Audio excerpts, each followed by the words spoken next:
Election result आए 3 हफ्ते बीत चुके हैं, लेकिन यूपी की बात लगातार चल रही है। यूपी में जिस तरह के नतीजे आए उससे कुछ लोग ये कह रहे हैं कि वहां पर मुख्यमंत्री योगी आदित्यनाथ की धमक पर कुछ असर पड़ेगा, लेकिन योगी आदित्यनाथ ने अपने सारे विरोधियों को गलत साबित कर दिया। चुनाव नतीजों के बाद जिस तरह से सीएम योगी धड़ाधड़ एक्शन ले रहे हैं, उससे मैसेज क्लियर है कि योगी आदित्यनाथ वो नेता नहीं है जो बैकफुट पर चले जाएंगे। सारी अटकलों और अफवाहों पर फुल स्टॉप लगा चुके हैं। पीएम मोदी ने इशारों में यह भी बता दिया कि सीएम योगी जो कर रहे हैं वो ठीक है। उनको एक तरह से कंधे पर उन्होंने हाथ रखा, पीठ थपथपाई, और ये बार बार हो गया, यानी मैसेज क्लियर है कि भाई आप काम करते रहिए। और कल ही वाराणसी में पीएम मोदी और सीएम योगी एक साथ मंच पर दिखे भी, यानी यूपी में सब ठीक है और जो ठीक नहीं है उसे मुख्यमंत्री योगी ठीक करने में जुट गए। चाहे अतिक्रमण का मामला हो, अवैध निर्माण का मामला हो, वीआईपी कल्चर की बात हो, या फिर अधिकारियों की लापरवाही हो, जितने भी लूज एंड पॉइंट्स थे ना, मतलब ढीले पड़े हुए मामले, सीएम योगी सबको टाइट कर रहे हैं कायदे से। जैसे सीएम योगी तो इस तरह से एक्शन में है कि यूपी में अब वो काम हो रहे हैं जिसके बारे में पहले की सरकारें सोचने से भी घबराती रहीं। लखनऊ में कुकरैल नदी के किनारे सालों से अतिक्रमण हो रहा था। धीरे धीरे कुकरैल नदी एक नाले में बदलती चली गई और उसके किनारे पर अकबर नगर नाम से बस्ती बन गई। पहले की सरकारों ने इस समस्या पर ध्यान ही नहीं दिया। भाई अकबर नगर बढ़ता चला गया, कोई देख नहीं रहा तो बढ़ रहे हैं। वोट बैंक और एक खास समुदाय के नाराज होने के डर से पहले की सरकारों ने कोई एक्शन नहीं लिया, लेकिन सीएम योगी ने बिना किसी डर के कोर्ट के आदेश को लागू करवाया। अकबर नगर में जितना भी अवैध निर्माण था, बॉस सब गिरा दिया है। अकबर नगर में सब सन्नाटा कर दिया है। आप देखिए, अकबर नगर में 10 दिन तक बुलडोजर अभियान चला। 10 दिन में अकबर नगर को पूरा समतल कर दिया। 1100 मकाने, 101 दुकानें सब तोड़ दी गई।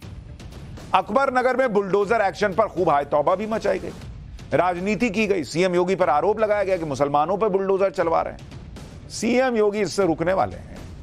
उनके सामने कोर्ट का आदेश था, पूरा करवाना था, पूरा करके छोड़ा। अकबर नगर में मुसलमानों के साथ हिंदू भी रहते थे, उनके घरों पर भी बुलडोजर चला और जो लोग विस्थापित हुए उनको घर भी दिया जा रहा है। अकबर नगर में योगी सरकार ने जिस तरह से एक्शन लिया है उसकी तस्वीरें आप देखिए। कुकरैल नदी के किनारे अकबर नगर बसा हुआ था। अब कहां अकबर और कहां नगर, सब सन्नाटा हो गया है। किनारे भी नहीं बल्कि कुकरैल नदी को ही ये लोग अतिक्रमण करके नदी की जमीन पर इमारतें खड़ी कर दी थी। मामला कोर्ट में गया और सुप्रीम कोर्ट ने भी माना कि इस जगह को खाली कराना चाहिए। सुप्रीम कोर्ट के आदेश के बाद अकबर नगर में बुलडोजर एक्शन शुरू हुआ तो लगातार 10 दिन तक अकबर नगर में बुलडोजर की गूंज सुनाई देती रही। इधर लोग नैरेटिव सेट करते रहे, चिल्लाते रहे कि देखिए मुसलमान पे हो रहा है, मुसलमान। ये सब सुनने वाले हैं योगी। वहां हिंदू का घर भी था, मुसलमान का भी घर था, कोर्ट का आदेश था, चल गया बुलडोजर। 10 जून से शुरू हुआ बुलडोजर एक्शन, अब जाकर खत्म हुआ और इस दौरान एक एक अवैध निर्माण को तोड़ दिया गया। लखनऊ नगर निगम, एलडीए और पुलिस प्रशासन की मौजूदगी में अभियान पूरा कर लिया गया। आज अकबर नगर पूरी तरह से समतल हो गया है। अगले 10 दिन में यहां से मलबा भी हटा लिया जाएगा। एक बार अकबर नगर से ग्राउंड रिपोर्ट देखिए, फिर बताता हूं कि अकबर नगर में सिर्फ मस्जिद तोड़ी गई वाले नैरेटिव की सच्चाई क्या है, इसके अलावा और क्या क्या वहां पर हो रहा है यूपी में, यह सब दिखाऊंगा। पहले जरा ग्राउंड रिपोर्ट देखिए। अकबर नगर में चल रही यूपी के अब तक सबसे बड़े अतिक्रमण हटाओ अभियान के तहत धर्म स्थल को जमींदोज किया गया। बीती रात राज्य सरकार ने, लखनऊ जिला प्रशासन ने बैरिकेटिंग करके यहां पर आने वाले ट्रैफिक को रोक दिया और सबसे पहले जो 2 मस्जिद बनी थी उनको जमींदोज किया गया। सामने मलबा नजर आएगा, एक मदरसा भी इनके बगल में बना था, उस मदरसे को भी जमींदोज किया गया है। इसके अलावा क्योंकि यहां पर हिंदू परिवार भी रहा करते थे तो 3 मंदिर रोड किनारे बने हुए थे, उनको भी जमींदोज किया गया है। लेकिन उससे पहले जो मूर्तियां थी उन्हें दूसरी जगह स्थापित किया गया और उसके बाद मंदिरों को भी हटा दिया गया। कुल मिलाकर पूरा जो अकबर नगर फेज 1 और फेज 2 इलाका वो अब जमींदोज कर दिया गया है। जेसीबी लगभग 10 दिन चली और पूरे इलाके को अवैध अतिक्रमण से मुक्त करा लिया गया। राज्य सरकार की कोशिश थी कि जो बीती सरकारों की गलतियां रहीं, बीती सरकारों ने आंख मूंद कर कुकरेल नदी को नाले में तब्दील होने दिया, उसके खिलाफ एक्शन लिया जाए, योजना बनाई गई, उसे धरातल पर उतारने के लिए एक पूरा प्लान हुआ कि यहां पर जो अवैध अतिक्रमण है उससे कैसे निजात मिले। मामला कोर्ट में भी गया, कोर्ट ने भी राज्य सरकार के पक्ष को सही मानते हुए इस पूरे इलाके को खाली करवाने के निर्देश दिया। ये तस्वीर जो कोई भी देख रहा है वो कह रहा है बॉस लॉ एंड ऑर्डर ऐसा ही होता है कि भाई आदेश हुआ तो आदेश हुआ, फिर ये नहीं कि कोई धरने पे बैठ रहा है, कोई कुछ कर रहा है, ये सब नहीं चलता यूपी में। अकबर नगर में बुलडोजर एक्शन के दौरान किसी भी तरह का भेदभाव भी नहीं किया गया। अतिक्रमण करने वाले हिंदू थे तो उनके घर भी टूटे, उनकी दुकानें भी टूटी, मुसलमान थे तो उनकी भी टूटी, सभी पर एक्शन हुआ। अवैध तरीके से चाहे जो भी निर्माण हुआ हो, चाहे वो धार्मिक स्थल ही क्यों ना हो, किसी भी समुदाय का धार्मिक स्थल क्यों ना हो, उन पर बुलडोजर चला। जैसे अगर आप तस्वीर देखिए, अकबर नगर में कई मस्जिद और मदरसे बने हुए थे जो अवैध जगह पर बने हुए थे। बुलडोजर एक्शन के दौरान ऐसे अवैध निर्माण को गिरा दिया गया। अकबर नगर में बने 4 मंजिला मदरसे को भी बुलडोजर से गिरा दिया गया। मस्जिद और मदरसे को गिराए जाने के दौरान वहां कड़ी सुरक्षा व्यवस्था थी। बैरिकेडिंग करके पूरे इलाके को सुरक्षित किया गया और रात के समय मस्जिद और मदरसे को तोड़ दिया गया। इस दौरान पूरी कार्रवाई की रिकॉर्डिंग भी हो रही थी, क्योंकि पता है भाई कई लोग उसमें माहौल बना देंगे, तो हर चीज की रिकॉर्डिंग हुई है। अकबर नगर में जो एक्शन हो रहा है उसे कुछ लोग मुसलमानों के खिलाफ एक तरफा कार्रवाई बता रहे हैं। लखनऊ के मौलाना कौसर हयात ने कहा कि योगी सरकार मुसलमानों पर अत्याचार कर रही है। जरा मौलाना को सुनिए, फिर आपको इस आरोप की सच्चाई भी बताऊंगा। कि गरीब जनता झोपड़ों में रह रही है, उसको सही जगह देना सरकार का काम है। आप बजाय इसके कि आप उसके झोपड़े वाले को सही जगह दें, आप उसके झोपड़े को अवैध कहकर आप उस पर बुलडोजर चला रहे हो।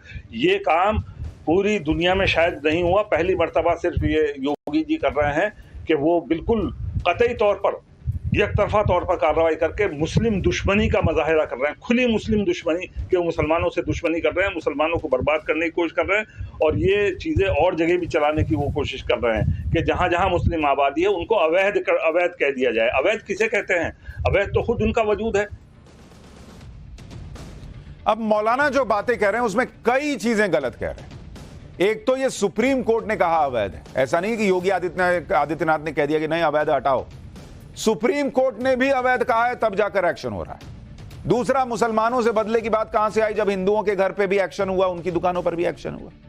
हर बात में विक्टिम कार्ड नहीं खेलना चाहिए बॉस। और जो लोग कह रहे हैं कि गरीब का घर है, भाई उनको दूसरी जगह घर भी दिया जा रहा है। कोई आदमी अपने घर में अवैध कब्जा हो जाए ये स्वीकार करता है कि आपके घर में कोई गरीब है? आप कितने गरीबों को अपने घर में रहने देते हैं? नहीं रहने देते ना, कहते हैं गरीब हो तो गरीब हो, लेकिन मेरे घर में थोड़ी रहोगे यार, अपना घर बनाओ। मौलाना अपने घर में कितने गरीबों को रख रहे हैं? नहीं रख रहे हैं ना। लेकिन सरकारी जमीन पे गरीब कब्जा कर ले, उसको दूसरी जगह विस्थापित भी ना कीजिए, ये कौन सा नियम कायदा कानून है बॉस?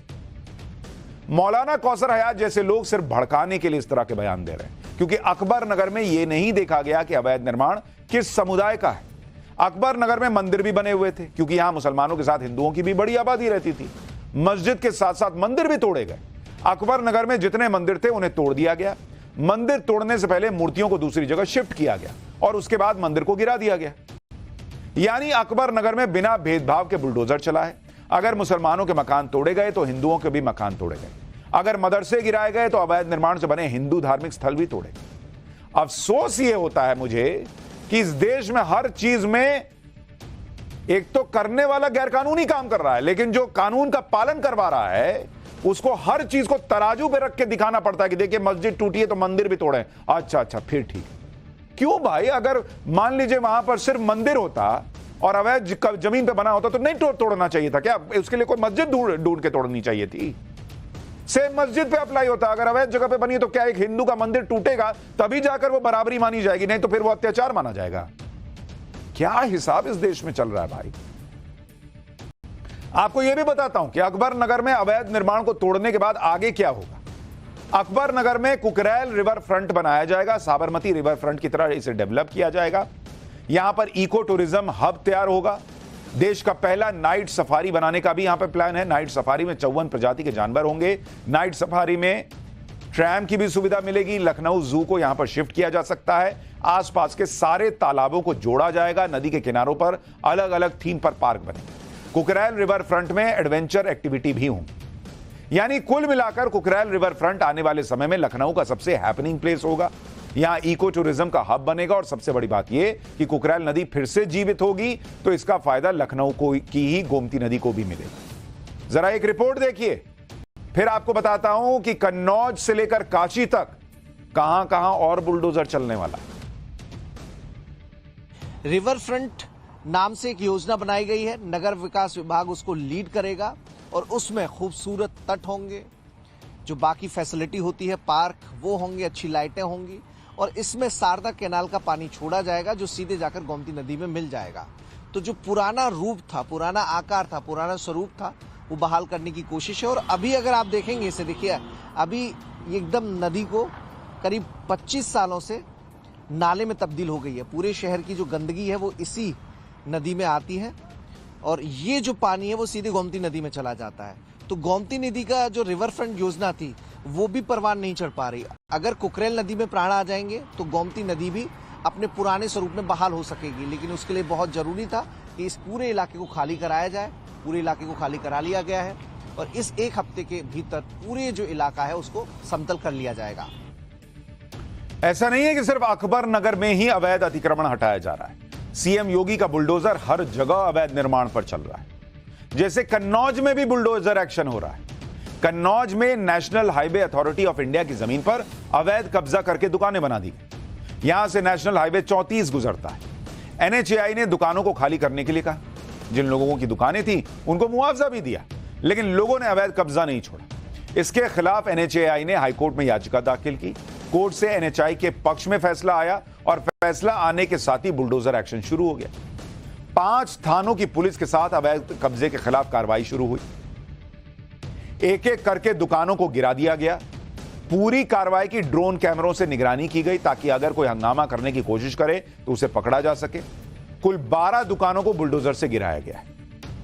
इसी तरह से अब वाराणसी में भी बुलडोजर एक्शन हो सकता है। वाराणसी के 80 इलाके में जगन्नाथ कॉरिडोर की योजना है और इसके लिए इलाके में कई घरों को तोड़ा जा सकता है। इसी साल फरवरी में एडीएम कोर्ट ने जगन्नाथ मंदिर के आसपास की 50 एकड़ जमीन को सार्वजनिक संपत्ति घोषित कर दिया था। अब इसी इलाके में जगन्नाथ कॉरिडोर बनाने की योजना है, लेकिन समस्या यह है कि यहां पर सैकड़ों मकान हैं जिनको गिराए बिना कॉरिडोर बन नहीं सकता। इसलिए अब यहां बुलडोजर एक्शन की बात कही जा रही है। वाराणसी के 80 इलाके से एक रिपोर्ट देखिए, फिर बताता हूं कि कैसे सीएम योगी ने वीआईपी कल्चर के खिलाफ भी अभियान शुरू कर दिया है। वाराणसी के 80 के इलाके में भी जगन्नाथ कॉरिडोर को बनाने के नाम पर कहीं ना कहीं स्थानीय प्रशासन की ओर से 350 मकानों को चिन्हित किया जा रहा है और कहा यह जा रहा है, आरोप ये लग रहे हैं कि आने वाले दिनों में यहाँ पर भी कार्रवाई हो सकती है, यानी इस इलाके में भी बुलडोजर चल सकता है। ये पूरा इलाका 80 का जगन्नाथ कॉरिडोर के नाम पर डेवलप किया जाना है। यहाँ पर आप देखिए कि बड़े बड़े जो मकान हैं, रिहायशी मकान हैं, इनमें से कई ऐसे मकान हैं जो लंबे समय से बने हैं, यानी यहाँ पर पीढ़ी दर पीढ़ी लोग रहते हैं।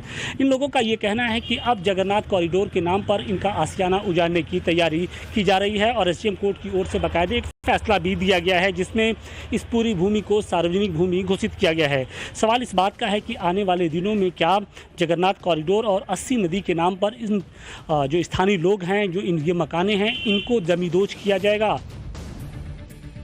इसी तरह से सीएम योगी ने अब प्रदेश में वीआईपी कल्चर के खिलाफ भी अभियान छेड़ दिया है। सीएम योगी काफी समय से वीआईपी कल्चर को खत्म करने की कोशिश कर रहे हैं।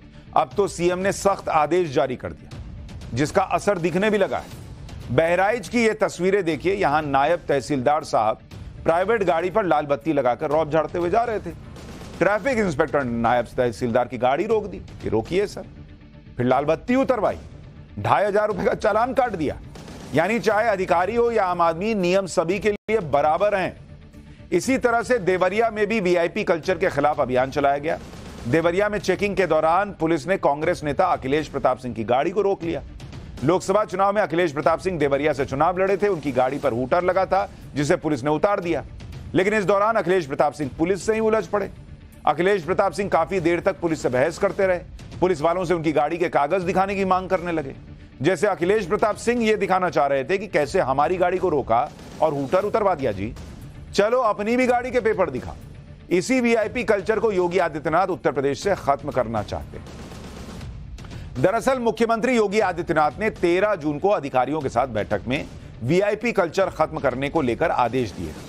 सीएम योगी कैटेगोरिकली कह चुके थे कि सरकारी गाड़ी हो, प्राइवेट गाड़ी हो, किसी पर भी हूटर या प्रेशर हॉर्न नहीं होना चाहिए। वीआईपी काफिले में भी सबसे आगे वाली गाड़ी में ही हूटर होगा, वो भी तय ध्वनि सीमा में बजेगा। जिन गाड़ियों के शीशों पर ब्लैक फिल्म है उनके खिलाफ एक्शन लिया जाएगा।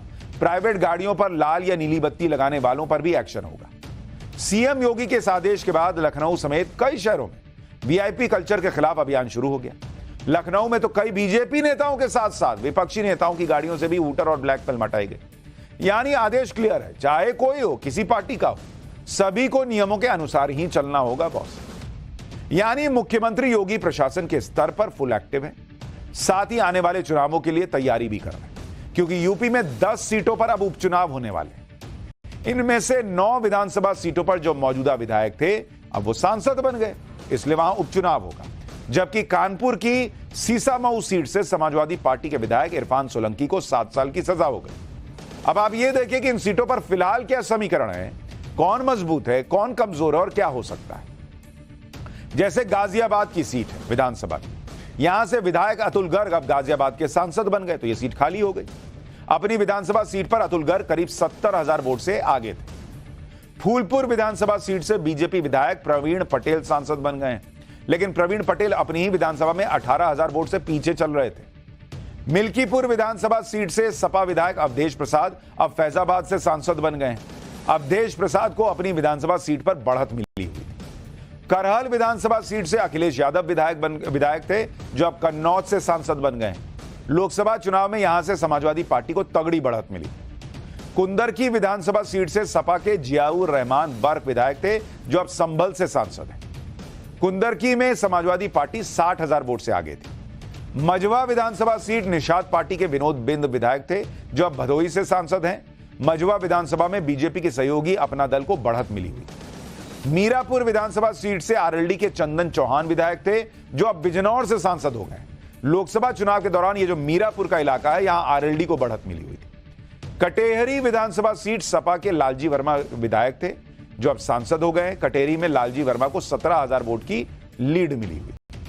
खैर विधानसभा से बीजेपी के अनूप प्रधान विधायक थे, खैर विधानसभा से, जो अब हाथरस से सांसद है। लोकसभा चुनाव में खैर इलाके में बीजेपी को बढ़त। यानी इस तरह से देखें तो 9 सीटों में 4 पर लोकसभा चुनाव के हिसाब से बीजेपी और उनके सहयोगी दल आगे थे, जबकि 5 सीटों पर इंडी गठबंधन आगे था।